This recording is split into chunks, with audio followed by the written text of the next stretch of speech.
Die geloof waardeur ek lewe, saamgestel uit die geskrifte van Ellen White.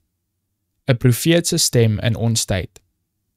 En daarna sal ek my gees uitgiet op alle vlees, en julle seuns en julle dogters sal profeteer, julle ou mense drome droom, julle jongelinge gesigte sien. Joël hoofstuk 2 vers 28. In sy woord het God aan die mens die kennis toevertrou wat nodig is vir verlossing. Die Heilige Skrif moet aanvaar word as 'n gesaghebbende, onfeilbare openbaring van sy wil. Hulle is die standaard van karakter, die openbaarder van leerstellings en die toets van ervaring. Tog het die feit dat God sy wil aan die mens deur sy woord geopenbaar het, nie die voortgesette teenwoordigheid en leiding van die Heilige Gees onnodig gemaak nie. Gedurende die eeue, terwyl die skrifte van beide die Ou en Nuwe Testament gegee is, het die Heilige Gees nie opgehou om lig aan individuele gemoedere te kommunikeer nie, afgesien van die openbarings wat in die heilige kanon beliggaam sou word.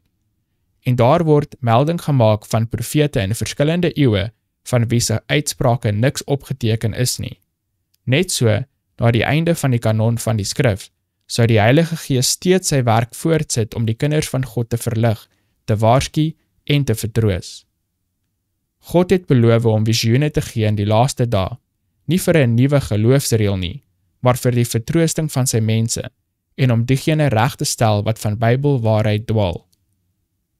Soos die Gees van God die groot waarhede van sy woord en die tonele van die verlede en die toekoms vir my geopen het, is ek beveel om aan ander bekend te maak wat so geopenbaar is. Daar is diegene wat julle met graagte en julle vleeslike veiligheid aan die slaap sal sis, maar ek het 'n ander werk. My boodskap is om julle te alarmeer, om julle te beveel om julle lewens te hervorm en julle rebellie teen die God van die heelal te staak. Neem die woord van God en kyk of julle daarmee in harmonie is. Is julle karakter sodanig dat dit die soektog van die hemelse ondersoek sal verduur?